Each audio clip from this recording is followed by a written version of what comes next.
Olá, está no ar Direito em Foco, programa de debates e entrevistas de assuntos jurídicos relevantes. Hoje irei apresentar o programa Ariovaldo dos Santos, advogado e apresentador, com muito orgulho desse programa que é um grande sucesso aqui na TV Grande ABC. E hoje nós vamos falar um pouquinho sobre a reforma trabalhista. Só que nós vamos abordar hoje esse assunto que nós já abordamos algumas vezes com alguns juízes de direito, com alguns advogados, mas hoje nós vamos dar um foco especial no reflexo que a reforma trabalhista resultou para a própria advocacia especializada, para a advocacia trabalhista. Quando a reforma estava em tramitação, em discussão, diziam que ocorreriam dois grandes efeitos.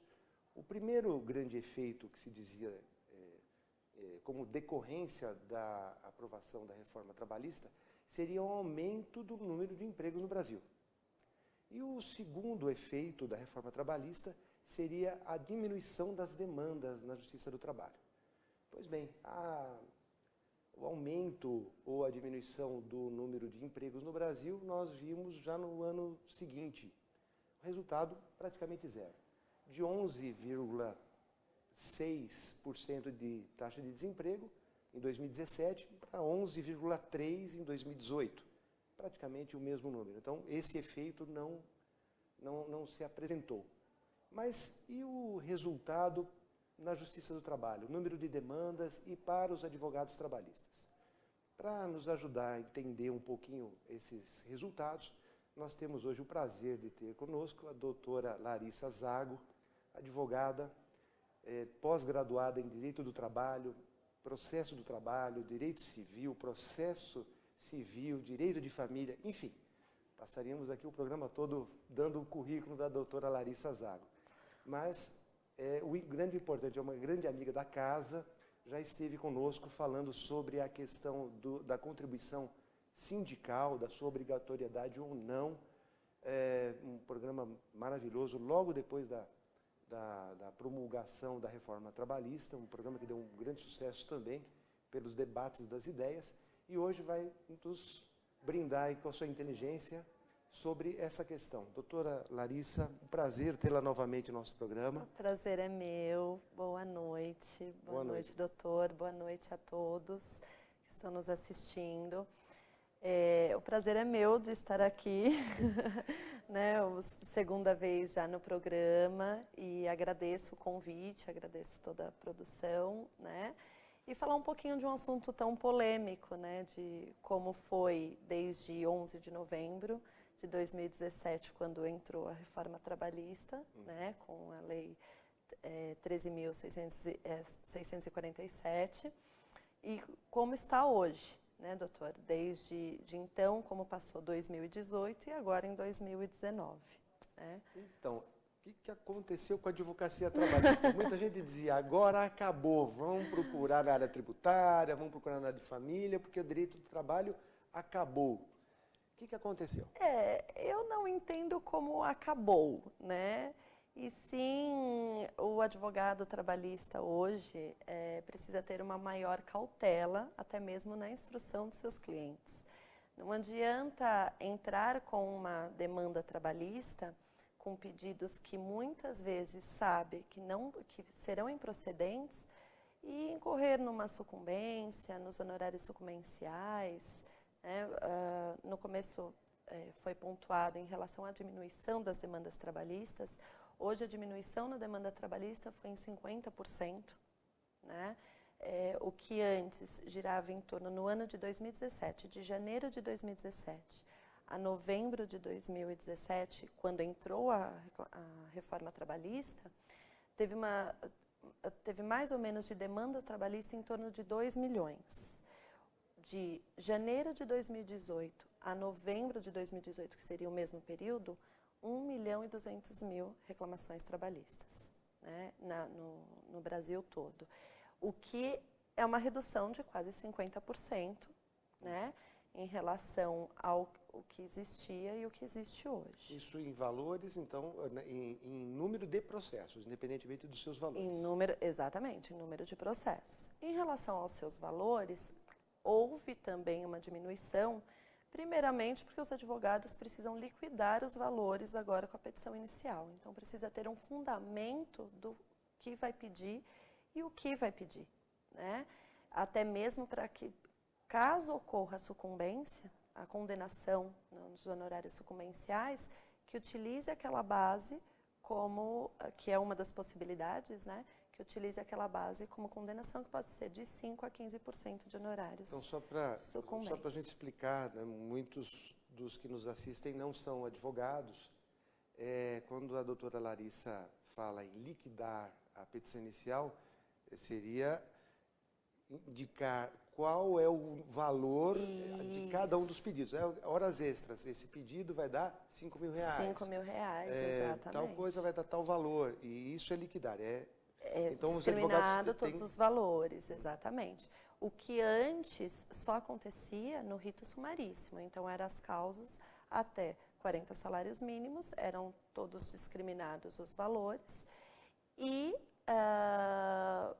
existia o valor da causa. A partir do momento que entrasse no rito ordinário, vários advogados colocavam como a apurar, e só em liquidação de sentença, depois de uma condenação, que existiria realmente os valores que seriam, né, de cada pedido. Hoje já não, a cada pedido precisa discriminar os valores. Com isso, existiu uma diminuição nos valores também das causas. E além do que, aquela possibilidade de, por exemplo, pedir um valor altíssimo num pedido que muitas vezes não tem como comprovar, houve a diminuição desse valor, porque existe também a responsabilidade hoje, a possibilidade da responsabilidade pela litigância de má-fé, aplicação da multa de litigância de má-fé. Isso além de não ganhar o processo, vai pagar honorários advocatícios à parte contrária e, dependendo da situação, ainda pode ser condenado como litigante de má-fé. Litigância de má-fé tanto para o reclamante quanto para o advogado, dependendo da causa.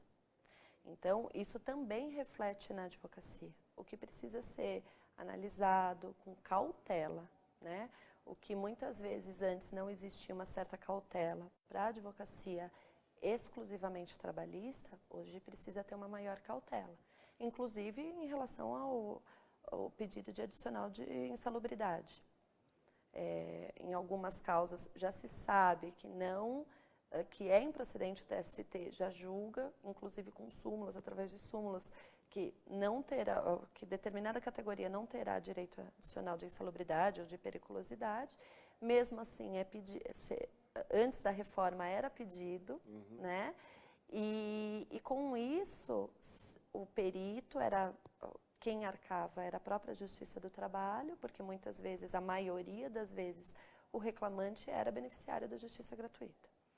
É importante colocar que o beneficiário da justiça gratuita antes era apenas juntando uma declaração de hipossuficiência. Hoje, uma das coisas que mudaram é que precisa ser comprovada a hipossuficiência, né, do reclamante. Então, através de imposto de renda, através de salário, comprovação mesmo, né, o que antes não existia antes da reforma. Com isso, deu uma grande filtrada, até pela possibilidade de uma sucumbência, né, aos honorários sucumbenciais. Então, porque já fazia parte da tradição da legislação brasileira, dos processos, né, a senhora como pós-graduada em processo do trabalho e processo civil, que o beneficiário da justiça gratuita não ia pagar nada em caso de sucumbência. E parece que na reforma trabalhista essa regra não é absoluta. Em determinadas circunstâncias, mesmo sendo beneficiário da justiça gratuita, mesmo que ele consiga aprovar por imposto de renda e tal, que é beneficiário, o juiz concede a ele os benefícios, mas é possível que ele, mesmo assim, tenha que pagar caso ele perca os pedidos de insalubridade ou periculosidade. Sim, exatamente. Mesmo que ele venha a perder, mesmo que ele seja beneficiário da justiça gratuita, após essa comprovação, né, da hipossuficiência, mesmo assim, ele ainda pode incorrer em honorários periciais e honorários de sucumbência, que é de 5% a 15%. E como funciona isso? Vai, daquela verba, se foi parcialmente procedente a ação, daquela verba que ele ganhou, de 5% a 15% vai ser descontado os honorários sucumbenciais daquilo que ele perdeu. Então, por isso que precisa dessa cautela maior em relação ao que se pede também, porque uma vez sucumbente vai ser descontado, né? Existe, inclusive, hoje, no STF, né, uma ação direta de inconstitucionalidade, tramitando, onde realmente se discute a constitucionalidade ou não, porque no processo civil a gratuidade judiciária é absoluta, tanto para honorários quanto para sucumbência, né? E na Justiça do Trabalho, aplica-se a justiça gratuita em relação às custas processuais, mas não em relação aos honorários periciais e aos honorários de sucumbência. Não foi julgada ainda essa ação direta de inconstitucionalidade, mas o TST já se pronuncia a favor da cobrança, para haver esse filtro, né? Então, a cautela no ingresso da ação tem que ser muito grande, mesmo que a parte, né, seja detentora dos direitos, né, tenha os benefícios da justiça gratuita. Esse é o princípio. Agora, essa questão é no processo contencioso, mas com a reforma surgiu também uma possibilidade, né, que é uma tendência mundial, de tirar do Poder Judiciário a solução das demandas. E na reforma existiu a questão da homologação de acordo extrajudicial. Sim. E que me parece não haver sucumbência, não haver risco, porque as partes chegam ao Poder Judiciário e apresentam. Então, eu gostaria de conversar um pouquinho mais sobre esse avanço, né? Se isso realmente deu resultado ou não, mas nós vamos conversar sobre esse aspecto depois dos nossos intervalos. Voltamos daqui a pouco. Nos aguarde. Olá, estamos de volta com o programa Direito em Foco, programa de debates e entrevistas de assuntos jurídicos relevantes. Nós estamos conversando hoje com a doutora Larissa Zago sobre os reflexos da reforma trabalhista na advocacia trabalhista. No primeiro bloco, a doutora Larissa Zago nos explicou que houve uma diminuição em quase 50% no número de demandas a partir do ano de 2018, que foi o ano seguinte do início de vigência da reforma trabalhista. E também nos explicou que, além do número ser menor, cada ação individualmente também teve uma diminuição do seu valor. Então, nós estamos falando aí num universo muito menor, tramitando na Justiça do Trabalho, e hoje uma diminuição no acervo a ser julgado. Agora, eu acho que esse objetivo, então, de diminuição das demandas, eu acho que esse objetivo foi alcançado. Sim. A Justiça do Trabalho está um pouco mais leve. Sim, em relação à própria cautela e em relação também ao mútuo acordo, aos acordos extrajudiciais que podem acontecer hoje, com a possibilidade que trouxe a reforma trabalhista também. É porque antes da reforma, se as partes chegassem num acordo, elas não teriam uma segurança jurídica, porque não teria aquilo como ser transformado em algo juridicamente válido, porque Sim. não havia essa possibilidade. Com a reforma, surgiu a possibilidade, desde que respeitados alguns requisitos mínimos, não é? Cada parte com um advogado, não é? E que isso tenha sido fruto de fato uma negociação, isso pudesse ser estabelecido entre as partes e levado à homologação. Essa homologação de acordo extrajudicial faz com que não haja uma demanda, não precise de um juiz para julgar. Qual é essa experiência? O que isso tem acontecido? Isso pegou, né? O Brasil, que é um país das leis que pegam e das leis que não pegam. Doutora Larissa Zago, pegou essa lei da homologação de acordo extrajudicial? Sim, pegou para quem tem essa visão, né, doutor? Hoje a visão muda mais para o acordo e acaba levando mais para um acordo, até mesmo pela sucumbência recíproca, né, que pode ter numa condenação. Então, uma vez que você leva isso para o acordo, a possibilidade também da rescisão contratual por acordo entre as partes, que muitas vezes era feita de forma ilegal, né? Aquela coisa do, libera o fundo de garantia, eu te devolvo a multa. Isso hoje, porque antes existia a rescisão contratual, a rescisão do contrato de trabalho em justo motivo, né? E existia a rescisão por parte do empregado, ou por parte do empregador, ou por justa causa, sem justa causa, mas não existia a possibilidade de fazer um acordo. E quantas vezes, né, doutor, vinham reclamantes, mas eu queria fazer um acordo, né? Não pode. Não pode, não existe acordo. O que existe hoje é a possibilidade do acordo com as regras que trouxe a reforma, né, reduzindo a multa do fundo de garantia, mas é um acordo feito entre as partes. O que traz muito mais segurança jurídica é você levar para um SEJUSC, né, que é um órgão do judiciário, que na justiça civil é muito aplicado já, existe, embora o acordo sempre partiu muito mais da justiça do trabalho e a justiça civil a justiça estadual acabou copiando um pouco, né? Na justiça do trabalho houve também a formação de SEJUSC para que tenha a homologação desses acordos. Homologação essa que é judicial, embora sem uma demanda propositura de uma reclamação trabalhista, mas é homologado, é um título executivo judicial, porque foi homologado dentro de um órgão do judiciário. Mas muitos colegas, né, eu me incluo como um advogado trabalhista, né, mas ouvindo também os colegas, há uma reclamação de que as homologações nunca são plenas, as partes chegam lá, estão dispondo sobre determinados itens e a homologação nunca, não, está homologado e acabou, colocou uma pedra em cima disso. Há uma reclamação de que há uma limitação, uma resistência dos juízes nos SEJUSCs de fazer uma homologação plena. Qual a opinião da senhora sobre essa... Na verdade, o que se encerra no SEJUSC muitas vezes são as verbas discriminadas ali na petição, né? O que num acordo judicial se encerra o contrato de trabalho na maioria das vezes. A gente tem... na Justiça do Trabalho uma certa dificuldade como que cada juiz aplica na sua vara, né? Como se a CLT fosse diversa e não única.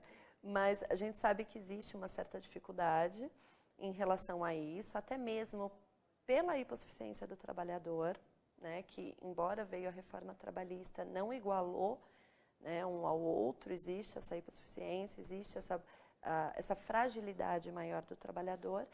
Mas, muitas vezes, o que precisa tomar um certo cuidado é o trabalhador vai e pede um acordo e depois ele pode, sim, pedir algo a mais na Justiça do Trabalho. Então, por exemplo, um adicional de horas extras que não foi recebido, horas extras que não foram recebidas.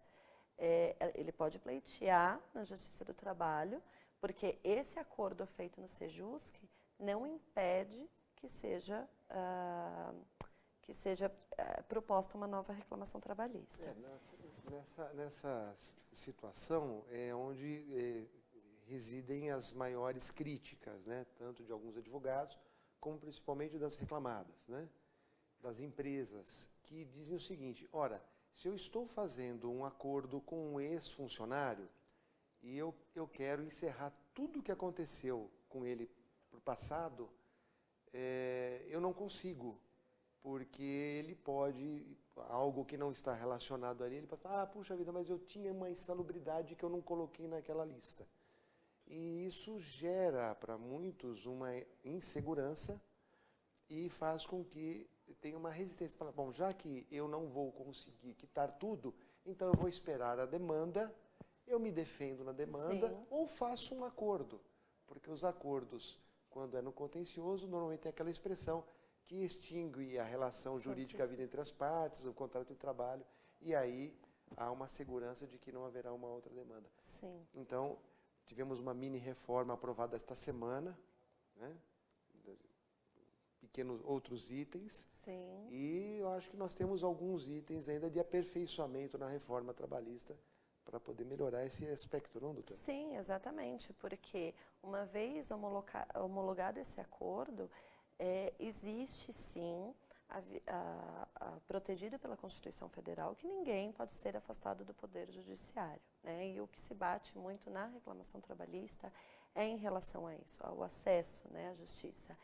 Mas, uma vez que aquele trabalhador percebe que não existe possibilidade de um acordo, então que ingresse com a demanda total.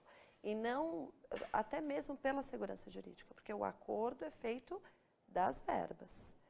E a reclamada também, por outro lado, a empresa que sabe que vai existir uma demanda a mais, seria importante realmente ver a possibilidade de existir esse acordo ou não.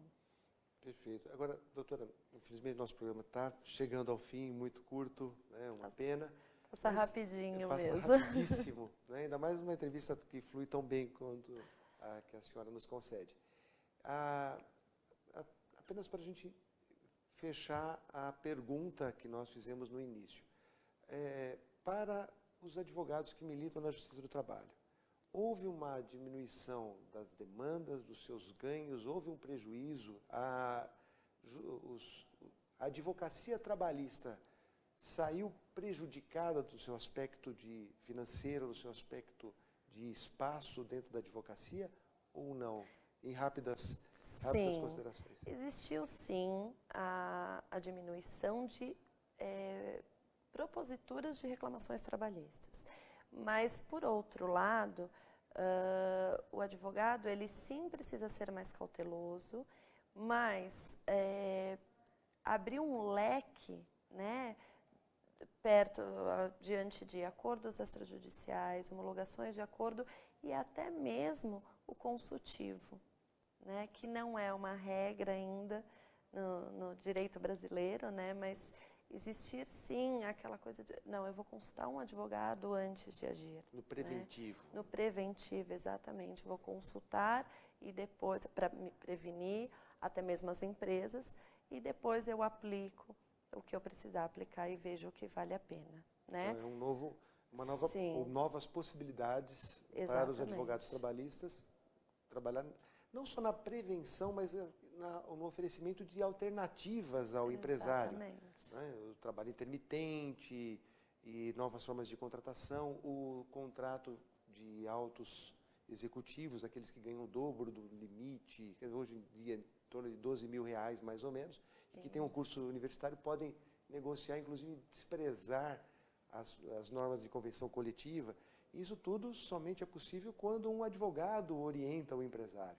Exatamente. Então, eu acho que esse espaço deve estar garantido, né, para o advogado trabalhista. Exatamente. É correr para uma especialização maior, para um estudo maior, né? Não apenas se fechar para pequenas demandas, e sim para o que eu posso trazer de novo para o meu cliente.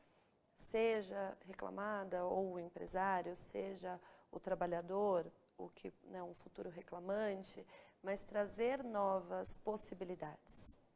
Perfeito. Bom, são alternativas, eu acho que todos os advogados têm que estar sempre muito alertas.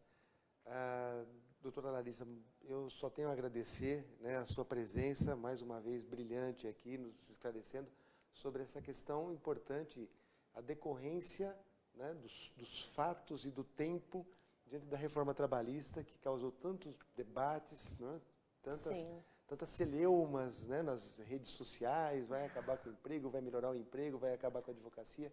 Então, muitíssimo obrigado por essas informações. Eu que agradeço pelo espaço, agradeço pela ótima entrevista. Muito obrigada. Muito obrigado. E você que nos assiste, tanto pela TV Grande ABC, como pelas redes sociais, podem mandar suas perguntas, suas questões, estamos à sua disposição. Vocês que nos assistem também pelo Instagram direto, estamos sempre às ordens para responder. Lá pelas redes sociais, dê lá o seu like, seu ok, aperta o sininho, enfim. Isso nos dá a dimensão, nos dá a ideia dos caminhos que nós estamos trilhando aqui nas nossas entrevistas, no nosso programa Direito em Foco, que tem o objetivo de fazer debates e entrevistas de assuntos jurídicos relevantes. Muito obrigado pela audiência e até a próxima.